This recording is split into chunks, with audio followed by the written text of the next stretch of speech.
Henri Levavasseur est docteur en histoire et linguistique, est un spécialiste des cultures germaniques anciennes et de la proto-histoire de l'Europe septentrionale. Il a notamment collaboré à la Nouvelle Revue d'Histoire. Il aurait dû nous parler aujourd'hui d'une anthropologie réaliste pour une écologie à l'endroit, mais il est retenu à l'étranger et c'est Pierluigi Locchi, membre du premier cercle de l'Institut Iliade, qui va lire sa communication.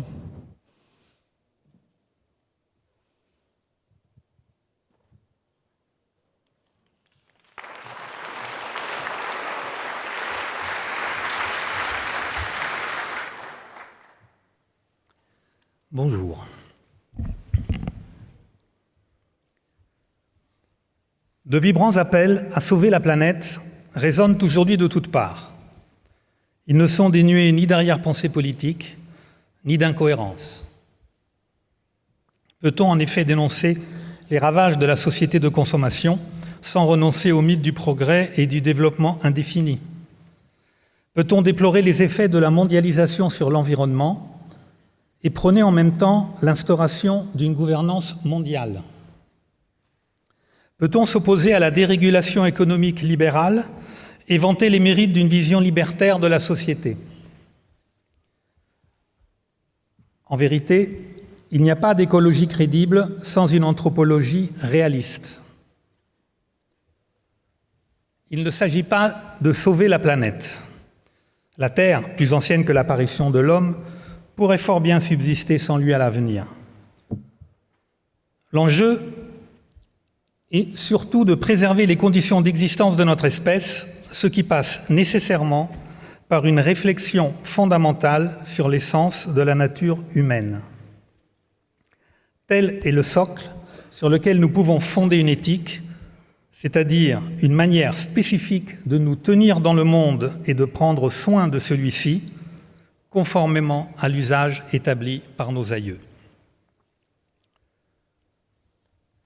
L'éthologie, science du comportement des espèces, nous apprend que l'homme n'est pas un être spécialisé. À la différence de l'animal, il ne possède pas les qualités innées qui lui permettent de s'adapter spontanément à un environnement spécifique. L'homme naît sans griffes, sans fourrure, avec des instincts peu développés. En contrepartie, son horizon se révèle moins limité que celui de l'animal, qui reste étroitement lié à son biotope. Comme le fait observer Konrad Lorenz, l'homme est un spécialiste de la non-spécialité, qui possède en revanche une remarquable capacité d'adaptation.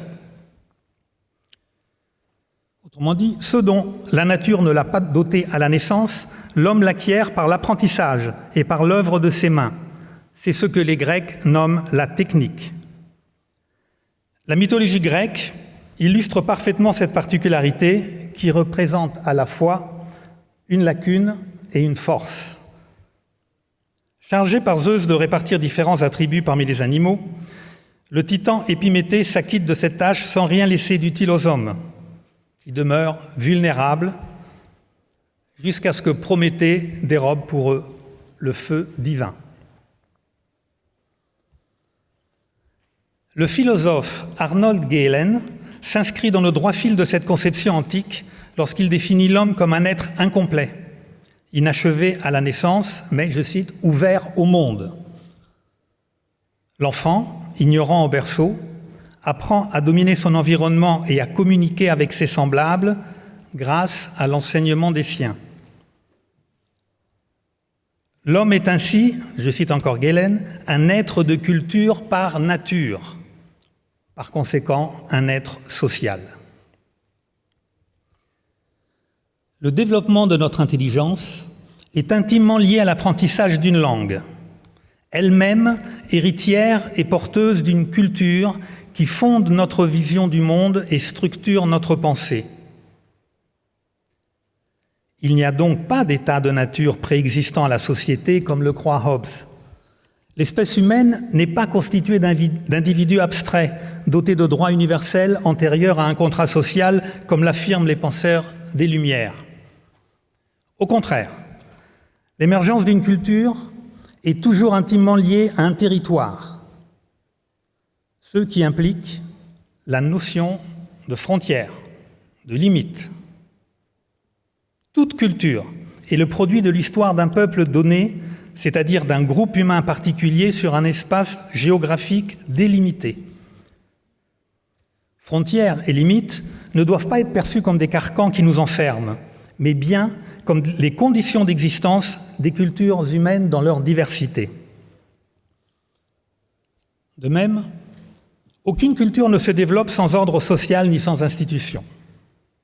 Il s'ensuit, comme l'affirme Aristote, que la cité est au nombre des réalités qui existent naturellement et que l'homme est par nature un animal politique.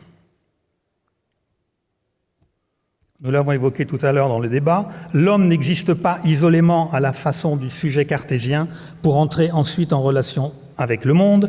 Il est façonné par l'héritage d'une culture qui le rend en retour capable de fonder son propre monde intérieur. Dominique Vénère nous le rappelle. Les hommes n'existent dans leur diversité que par ce qui les distingue, peuple, nation, culture, et non par ce qu'ils ont superficiellement en commun. Seule leur animalité est universelle. Cette conception réaliste de la nature humaine, fondée sur l'enseignement de la sagesse antique et les découvertes de la science européenne, y compris la plus moderne, se trouve aujourd'hui violemment contestée par les tenants d'une nouvelle vision de l'homme et de la société, profondément subversive en même temps que totalitaire. Au nom de la lutte contre toute forme de discrimination, les partisans de la table rase sont déterminés à déconstruire les catégories de l'anthropologie classique.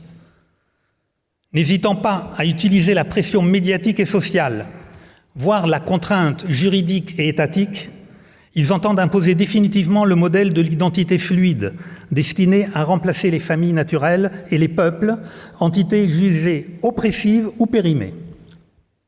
Dans cette optique, l'individu souverain doit pouvoir choisir son identité en toute autonomie et l'ordre social n'a plus d'autre fonction que de garantir l'exercice du libre arbitre. Cette doxa s'applique d'abord au domaine de l'identité sexuelle. Elle postule l'existence de catégories de genre indépendantes des réalités biologiques. Et elle s'étend également au domaine de l'identité des peuples et des nations, réduite à une construction contractuelle arbitraire, dans laquelle le sentiment d'appartenance à une même communauté ethnoculturelle n'a plus lieu d'être. Cette idéologie mortifère se heurte cependant au mur du réel, tant à l'échelle de l'individu qu'à celle des peuples. Les progrès réalisés en matière de recherche génétique permettent aujourd'hui d'identifier les origines des populations à partir de l'ADN extrait d'ossements anciens. Les résultats de ces analyses indiquent que la plupart des peuples sont certes issus du croisement de différents groupes humains, mais selon des proportions qui confèrent à chacun d'eux une identité spécifique. Il est donc impossible de réduire l'histoire à un phénomène de métissage incessant. En ce qui concerne l'Europe, les paléogénéticiens ont mis en évidence la présence de 3 populations ancestrales. La plus ancienne est celle des chasseurs-cueilleurs autochtones, à laquelle se mêlent à partir du 7e millénaire avant notre ère des agriculteurs venus d'Anatolie, puis, à partir du 4e millénaire, plusieurs vagues de conquérants issus des steppes du sud de l'actuelle Russie.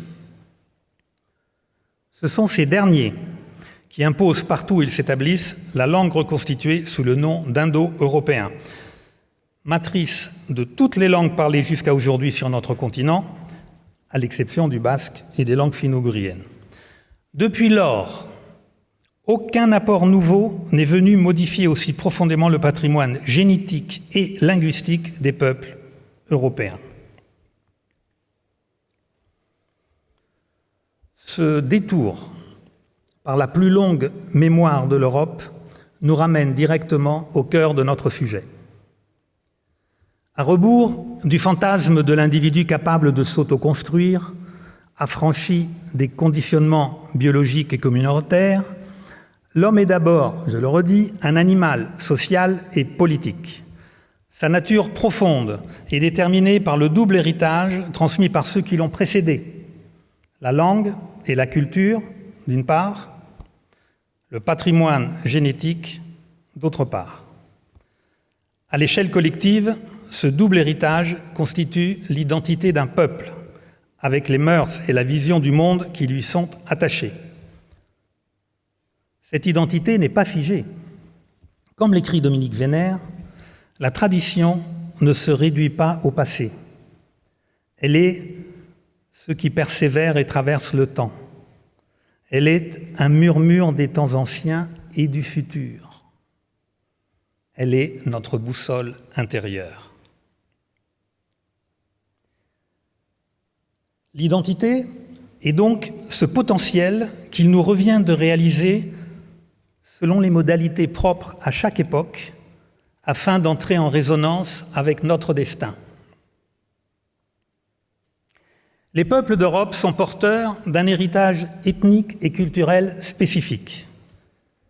Ils sont fondés à transmettre cet héritage sur l'espace géographique qu'ils ont façonné à leur mesure dans le cadre civilisationnel qui est le leur, notamment à travers l'institution de la famille, gardienne de la mémoire et de l'hérédité.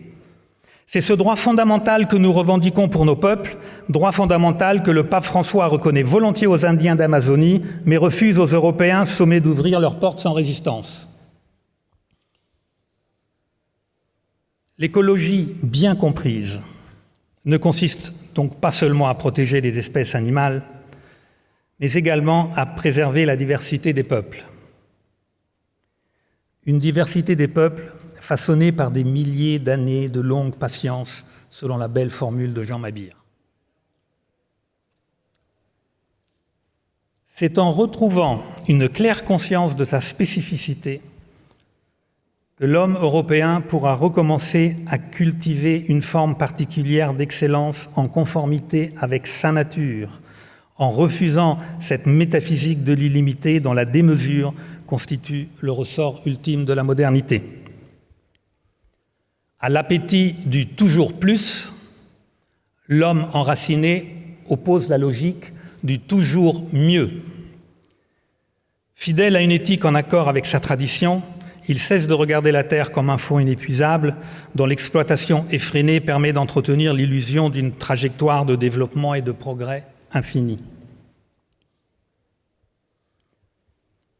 Faisons nôtre la parole du poète Hölderlin. L'homme habite en poète.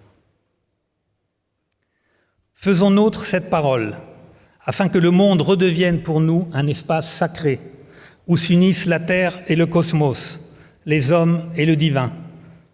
Car c'est seulement sur un tel socle qu'il devient possible d'élaborer une écologie à l'endroit, à même d'apporter une réponse à la hauteur des défis à venir. Laissons à Heidegger le soin de conclure. L'origine a fait irruption dans notre avenir. Elle y demeure, nous appelant de sa voix lointaine à rejoindre de nouveau sa grandeur. Mesdames et messieurs, je vous remercie.